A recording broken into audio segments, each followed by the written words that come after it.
Yes, dear student, today we will start next lesson of civics, lesson number 4, electoral politics. So, this in your book there is a newspaper clipping, and that is about assembly election in Haryana. The time is about after midnight, and an expected crowd is waiting for its leader to arrive in the chowk in the town of Karnal. And the organizers assure and reassure the public that their leader will come soon, and they are so excited, the crowd is so excited that whenever there is a vehicle pass by, they stand up and they think that their leader has come. So, their leader is Mr. Devilal, the chief of Haryana Sangharsh Samiti, and at that time he was very busy. He was 76 years old and he was very busy those days. He was addressing the meetings from morning 8 am to till 11 pm at night, and on that day also he had addressed about 9 meetings, and after that he had to reach that point.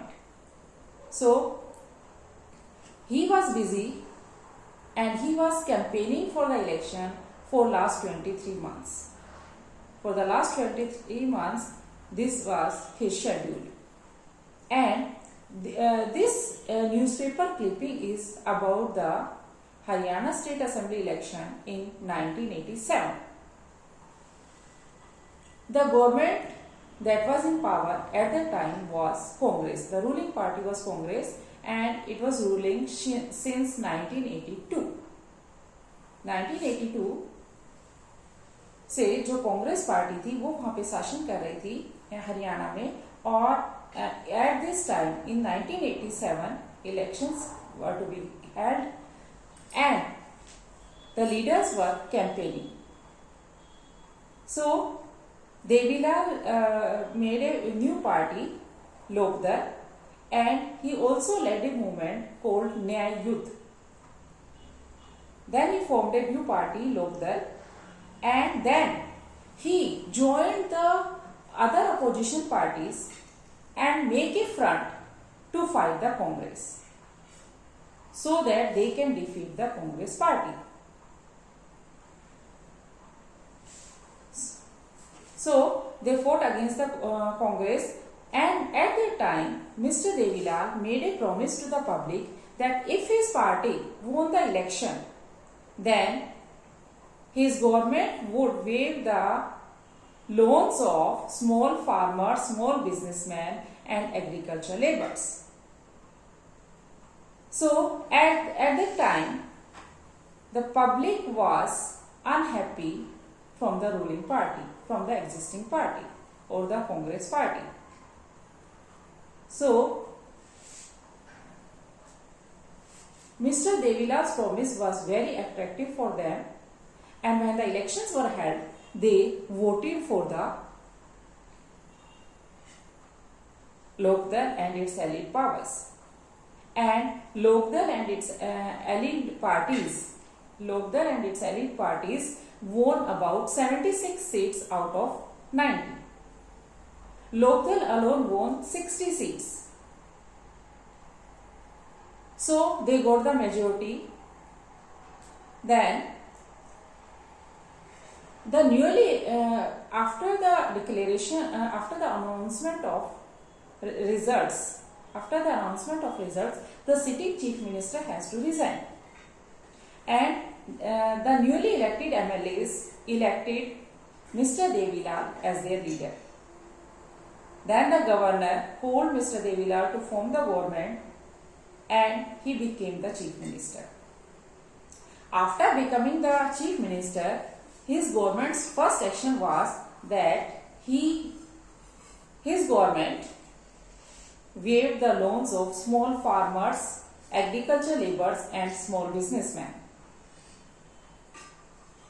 Then in 1991 elections were held again, but this time Lokdal did not get the support, and then again Congress party won the election. So next topic is why do we need election? हमें elections की जरूरत क्यों पड़ती है? So elections are held in almost every democratic countries. More than 100 countries in the world, elections are held, and there are many countries which are in non-democratic, but elections are also held there. So how can we choose our representative? Why do we need elections? Let us think a democracy without election. Let us think a democracy without election. So, a rule of the people is possible. A rule of people is possible only if all the people sit together and take the decision. But this is not possible for a large community. For a large community, it is not possible because it may be they do not have the time or the knowledge to take the decision. So, the people rule through their representatives.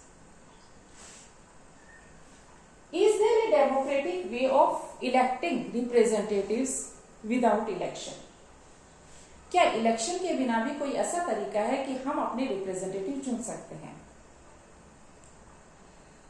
Let us imagine a place where representatives are chosen on the basis of age and experience, or a place where the representatives are chosen on the basis of education and knowledge.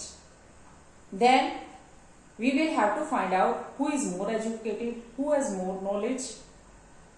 And if we think or suppose people solve these problems, then in such a situation there is no requirement for the election. But can we call such a place a democratic? क्या हम ऐसे स्थान को democratic कहेंगे? How can we show that these representatives rule according to the wishes of the people? Whether the representative rules according to the wishes of the people, or if the people don't like them, so then they should not remain their representative. So how can we change them? The mechanism through which people can change their representative at a regular interval is called election. The mechanism through which people can change their representative at regular interval, that mechanism is election. So, in the election, voters make many choices. First, the voters choose who will make laws for them. They can choose who will form the government and take the decisions. They can choose the party whose policies will guide the government. So, what makes an election democratic? Minimum condition of a democratic election. Elections can be held in every areas. All democratic countries, in all democratic countries, elections are held, and there are many countries which are not democratic, but elections are also held there. How can we distinguish between them? Elections are held in democratic countries and non-democratic countries also. So how can we distinguish them? So we read in the lesson 1 and 2 that there are minimum conditions that should be fulfilled in a democratic country. First one is everyone should have one vote, and or minimum condition of a democratic election, everyone should have one vote and one vote should have one value. Party and the candidate should be free to contest elections. Candidates preferred by the people should be elected. elections must be held regularly after every few years, and election must be free and fair manner. So these were the conditions, minimum conditions that should be fulfilled in a democratic country. These conditions look simple and easy. These conditions look simple and easy, but these minimum conditions are not fulfilled in many of the countries like China, etc. These minimum conditions are not fulfilled. So this was the topic. Next topic we will do in the next class.